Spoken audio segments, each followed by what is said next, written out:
Good afternoon and welcome to PHRC Speaks, Fair Housing in the 21st Century. I'm your host, Chad Dion Lassiter, and I'm excited this afternoon on this wonderful sun-filled Sunday to have with us the Director of Fair Housing, Adrian Garcia, and our Director of Enforcement, Jinada, Rochelle. Our topic today is, what is an assistance animal and their importance? But before we get started, briefly, Jinada, share with us how many years you've been with the Pennsylvania Human Relations Commission and in what capacities? Well, I've been with the commission for 13 years. So I first started off as an investigator, looking at employment cases, and then moved to housing cases. And then I became a supervisor, supervising people investigating cases in housing and in employment. And then I moved over into our central office, working as the assistant to the former director, and now as the Director of Enforcement, where I oversee both part of the housing contract as well as our employment cases and monitoring those cases and internal training. Wow. Stuff.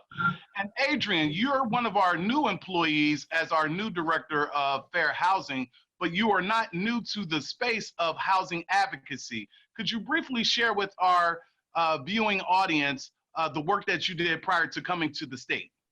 Absolutely. Good afternoon, everyone. I was the director of the Housing Equality and Equity Institute for a nonprofit in Lancaster, Pennsylvania, that is known as Lancaster Housing Opportunity Partnership.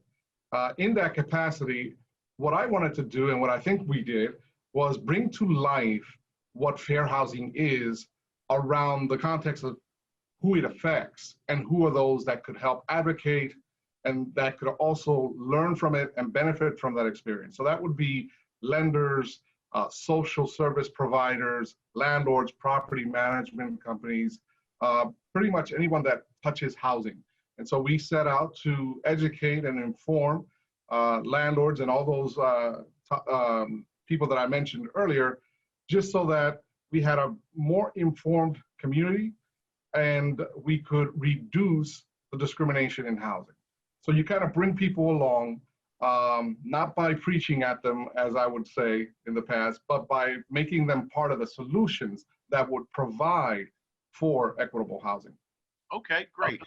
So for our viewing audience, this is going to be a teachable Sunday for you. It's also going to be a teachable Sunday for me as the host of PHRC Speaks Fair Housing in the 21st Century, because I don't have any knowledge whatsoever as it pertains to assistance animal and their importance. And so that's why we have two really distinguished individuals in Adrian and Jinada that's going to help us in the moment. So Adrian, what is an assistant animal and what is the importance of an assistant animal? And the back part of that question is, what are some commonly known assistant animals? Okay, so for the purposes of our conversation and in the interest of time, we're going to include the assistance animal, like a CNI dog or a seizure dog. We're going to include those, and of course, emotional support animals. We're going to put them in the same umbrella because the rules apply for both, okay? And so the assistance animal or emotional support animal is an animal that allows the individual with a disability to enjoy their housing like everyone else would, everyone else that wouldn't require any reasonable accommodation. So that means that if you're a person that has an emotional disability or a mental disability and the emotional support animal allows you to remain calm and to enjoy your dwelling, then that's what that animal is there to do. And then on the backside, basically some of the animals that you'll find are obviously cats and dogs. Other less common are birds, hamsters, rabbits could also be. The new regulations say any domesticated animal is used in that capacity. Wow, thank you. Jinada, what are the obligations of housing providers as it relates to persons who may need a reasonable accommodation? In addition to that, why are there housing providers who refuse these reasonable accommodations? Well, the housing providers have an obligation to grant their reasonable accommodation. So when someone presents to them the information that says, hey, I need this animal to alleviate the symptoms of my disability, the housing provider has to engage in what we call the interactive process, meaning seeing what they can do to grant the reasonable accommodation. So when it comes to assistance animals, the easiest thing and what they have to do is to allow the tenant to have that service or assistance animal to, as Adrian said, enjoy the housing, to live in the housing as if someone who did not need the assistance animal. And so most of the times when housing providers say no, it's usually because what are two things? One, they don't believe the person and they don't believe the documentation that they provided. They say it doesn't have to be from their medical provider. And two, they often cite a financial reason, meaning their insurance company will say, hey, it's a particular breed, and so we're not going to insure you, so you can't have that tenant be there. But again, they have to make an individual assessment, and they have to allow the person to have that animal, regardless of maybe increased insurance costs, regardless of whether they don't think it's real. They have to do what is necessary for that person to enjoy the housing. Wow, wow. I'm glad that you were able to sparse that out for our viewing audience. So with the landlord, they may not think that it's real.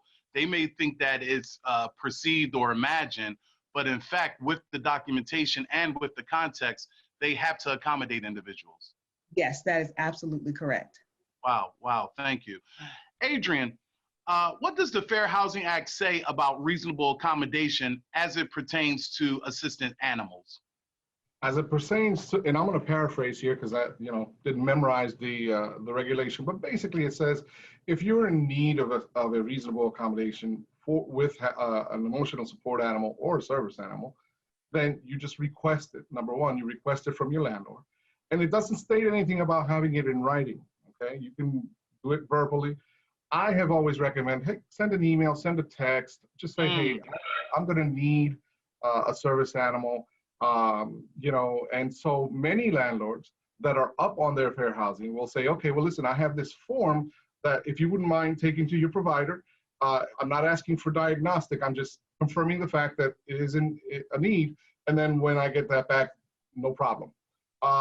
That should be how it goes. And that's basically what the fair housing says. The other thing that is also within the fair housing language is that the emotional support animal is a direct extension of the individual with the disability. And as such, it is not subject to any pet fees.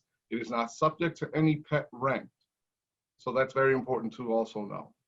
Yeah, that is important to know. So Adrian, I want to stay with you for a moment. If you could just elaborate a little bit more as it relates to the aspect of once someone is in violation, share with our audience briefly what they should do. If you believe that you've been turned down for an emotional support animal, you can obviously contact us at the state. You can also seek one of the housing advocates in your area as well. Many times you'll be working with someone, and I say this because in my past experience, many of the people that have emotional support animals have a system of support, and they will go to that system of support. So I would encourage you to go to your service provider and say, hey, I've asked for this, I'm not getting it, and I believe this is against the law, but I'm not sure, can you help me? So seek out someone that'll help you. Most landlords, not all, will understand what a reasonable accommodation is. They don't like it, and they will avoid trying to use it, but they know what it is, and they know they must adhere. There are some exceptions out there with very individual mom and pop landlords that just aren't up on it. And so that's where you might find that more often than not. Okay, thank you. Jinada, we want to spend some time with you just educating us on the aspect of, because we can't always see a disability with the naked eye, does not mean it doesn't exist. Can you speak to that context? Sure. What I have experienced and seen a lot of times is because, we as a society, we still have this issue with people with mental disabilities we can't see because we think it's not real. And we think, well, they look okay, so they must be okay. Well, that's not the truth. My neighbor isn't going to come up to me and say, hey, you know what? I suffer from manic depression or schizophrenia or something like that. There's no sign that says, hey, I have this, so that way you'll know that I need this. So I think that's a larger issue. And we just have to be sensitive because it's not real to you. Because you haven't experienced it doesn't mean it's not real to that other person, to that tenant, to that person buying the home, to the person wanting to rent somewhere. It is just as real to them as someone who has a disability that you can see, someone who you can see is blind, someone you can see is in a wheelchair or using some other physical assistance. But it's just as real, and I would argue it's even more real than what we can see, because we know we have soldiers coming back who have PTSD. We have our first responders now in the midst of the COVID crisis. You have nurses, you have doctors, you have all of these people suffering on the inside from an emotional trauma who may actually benefit from having an assistance animal. So we just have to realize, because I can't see it, because it's not real to me, it doesn't mean that it's not real. It is very real for that particular person, and they need that assistance animal for them to enjoy their housing. Wow, wow. And thank you, Jinada, for bringing everything into context for the very moment we find ourselves in pertaining to COVID-19. That is so very real. I want to stay with you simply because Adrian spoke about the complaint process. Once a person or persons file, what can they expect next? Well, their case is going to be assigned to an investigator. And so we as a state agency, we are very impartial. And I know people don't like to hear that. What we hear a lot is complainants or the people filing a complaint to say, hey, you favored my landlord, my real estate provider. And then we hear the opposite that says, hey, you favored the tenant, you favored the buyer, you favored all these other people. So, you know, we're actually very neutral. So when both sides hate us, we feel like we're okay, we're doing our good job. So they'll get through the investigative process. And so what that entails is it could be an on-site where we go on site to see their property, to look how things are. How close are the apartments? Can you really hear the noise if something were to happen between them? Because sometimes we get a lot of noise complaints. We'll actually interview the prospective tenants. We may interview other tenants. We will look at application logs to see who applied, to see what rules were applied. We'll see if they have a reasonable accommodation policy. And a lot of times people don't, which is not good for them. You should have a reasonable accommodation policy that should line up with the Pennsylvania Human Relations Act and the Fair Housing Act. So we'll go through all of those things through the investigation to determine whether it's more likely than not that they were denied their assistance animal. Okay. The assistance animal has to be related to the person with a disability. So we'll go through all of those things, and we will come to a conclusion to whether or not they violated our act. Okay. Hey, Adrian, when we're looking at tenant-landlord conflict, whether it's pertaining to assistant animals or if it's just pertaining to just conflict in a broader sense, what are some of those landlord-tenant conflicts that you've experienced, Adrian, and what has been done to try to, mitigate those? The one thing that both tenants and landlords have in common is our past experiences. So if you've had bad relationships with landlords in the past, you will enter this new relationship with that mentality. Landlord will have the same baggage he's bringing to this new relationship. And unfortunately, because of that baggage, there's always an incredible mistrust of each other. And so what we've tried to do in some of the education classes that we've held in the past is to try and get beyond that and say, listen, this is a new relationship. Look at this relationship as a one-all.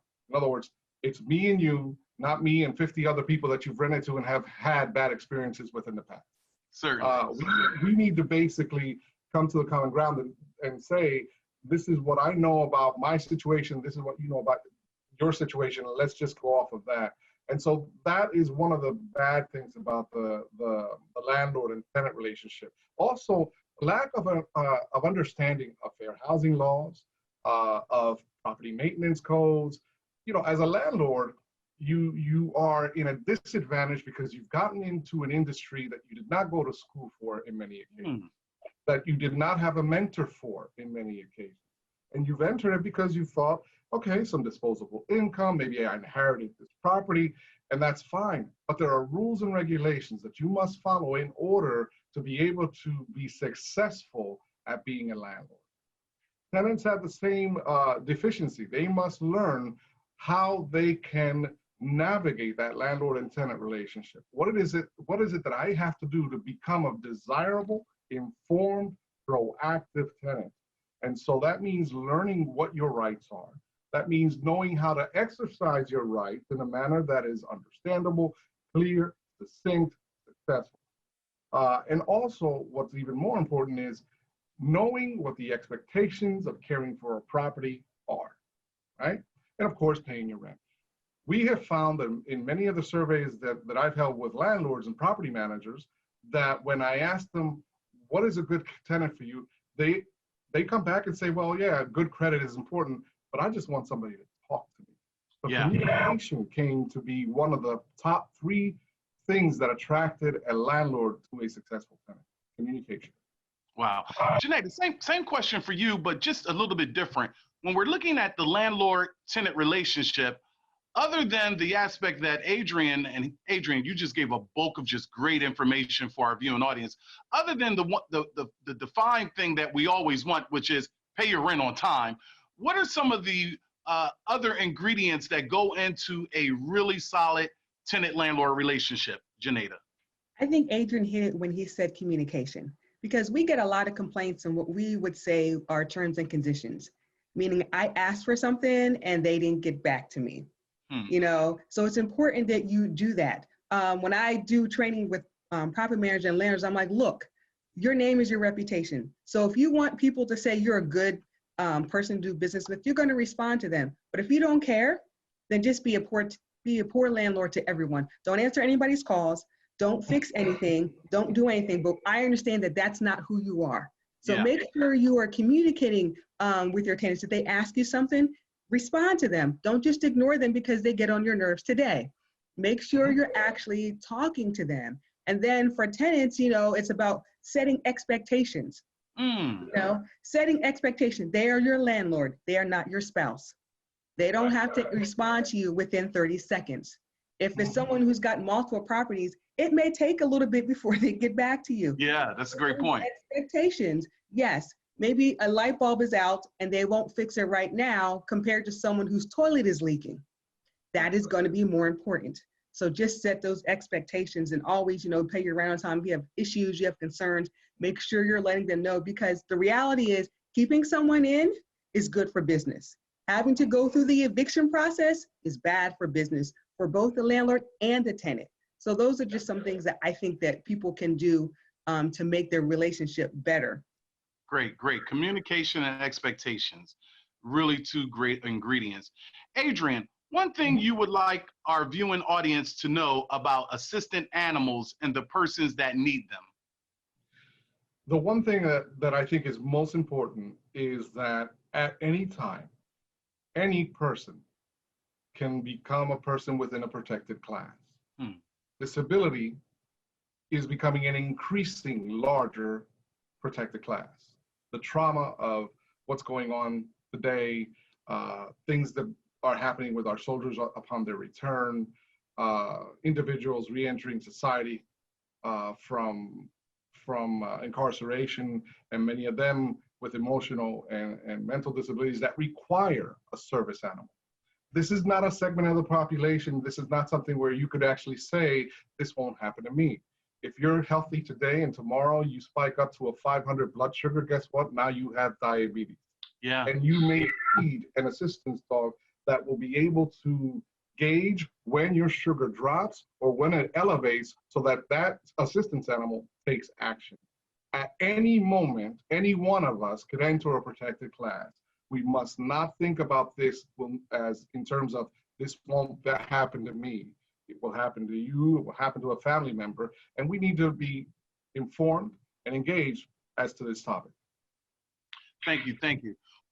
Fair housing means so much. One of the things we do here on PHRC Speaks, Fair Housing in the 21st Century, is we try to drill it down to one word.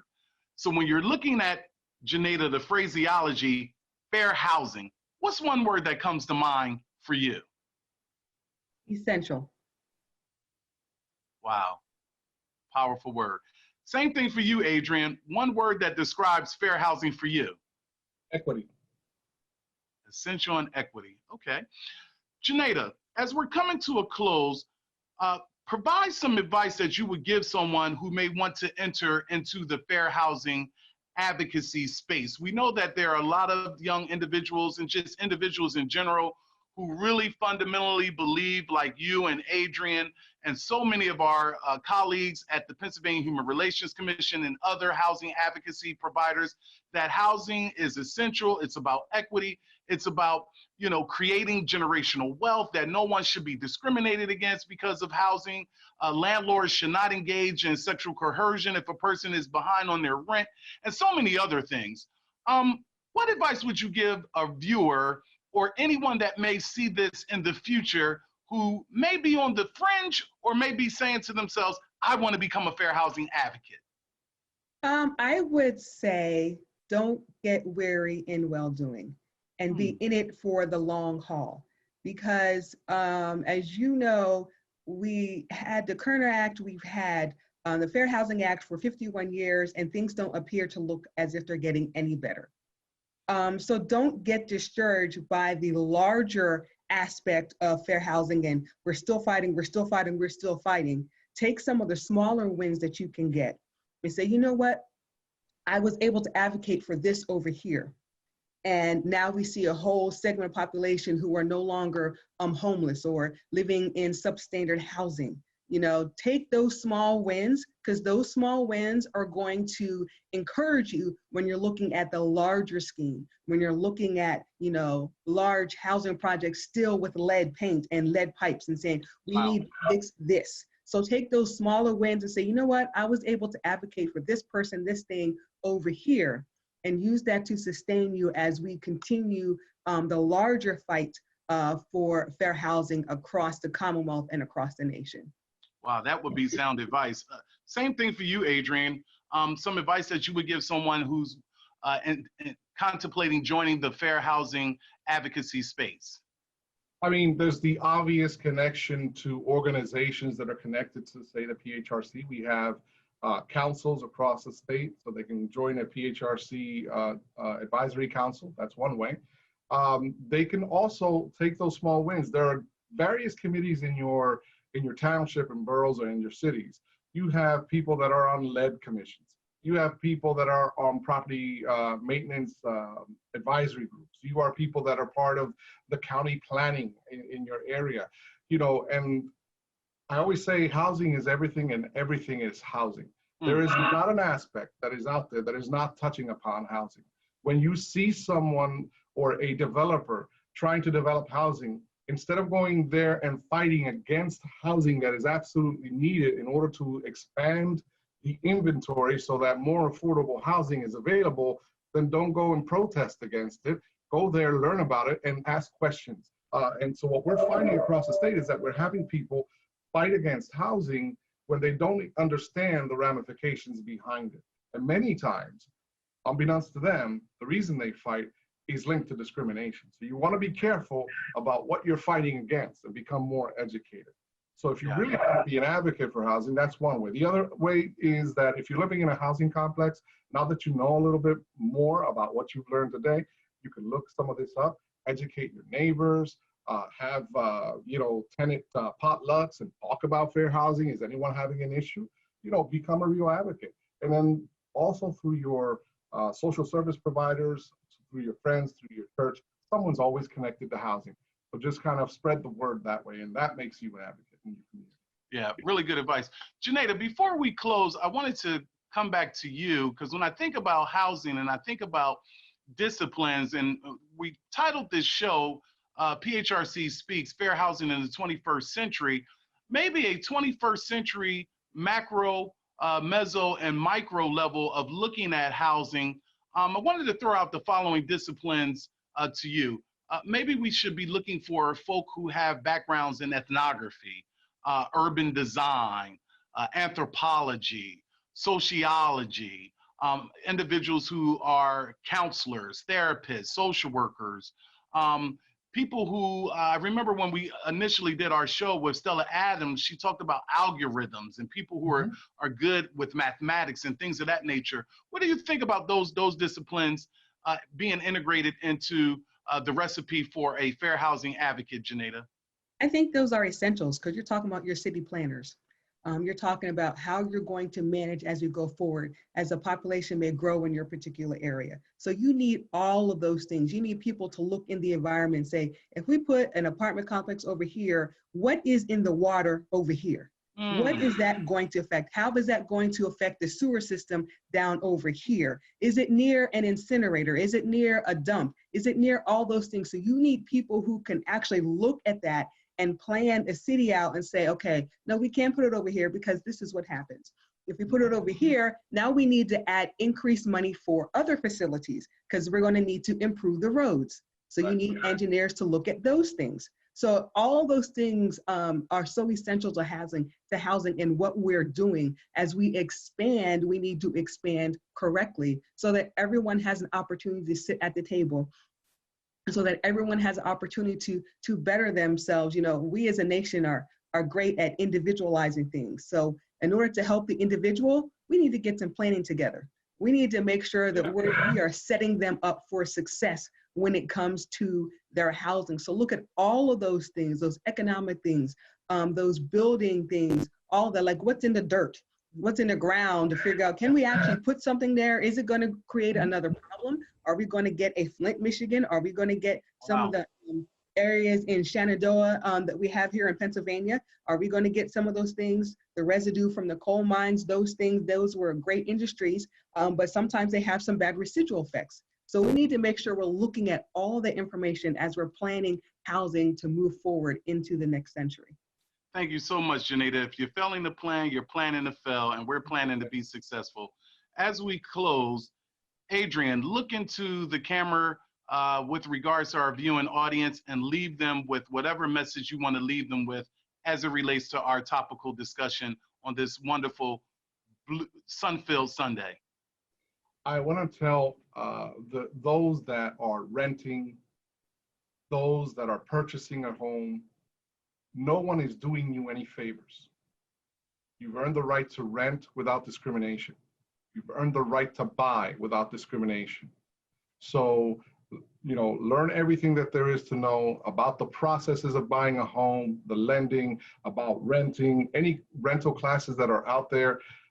Pursue those, get yourself educated, and remember that when you're in that relationship, especially that rental relationship, you are buying something or you're renting that property, but no one's doing you any favors. You're paying for a service, and it's okay for you to feel empowered to say, hey, I have a problem with this roof leaking.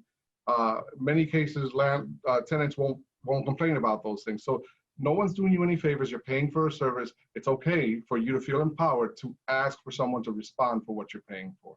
The same thing on the lending side. You know, don't get caught in a trap. Thank you. Jinada, look into the camera. Whatever words that you want to leave with our viewing audience, please do so.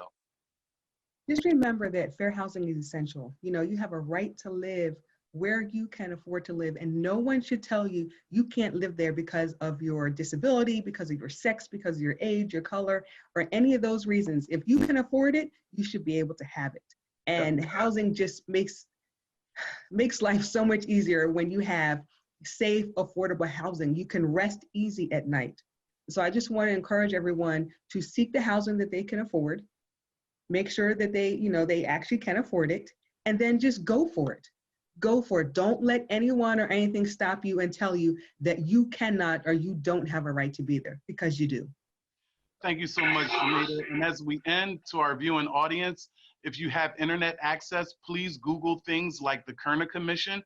Please Google things like the assistance of animals, as well as support animals, and all of the things that you've heard from these two brilliant housing advocates and advocates for justice on behalf of everyone in the Commonwealth, on every side of the color line and every side of the gender line. Thank you for joining us on this beautiful Sunday with PHRC Speaks, Fair Housing in the 21st Century, with Adrian Garcia, with Jinada Rochelle. And please make sure that you go to our Facebook account, our Twitter account, all of our social media, but as important, so that if you're a victim of some form of unlawful discrimination, you can file a complaint on our website, which is www.phrc.gov. Thank you so much, and we'll see you the first Sunday in the month of August. Take care.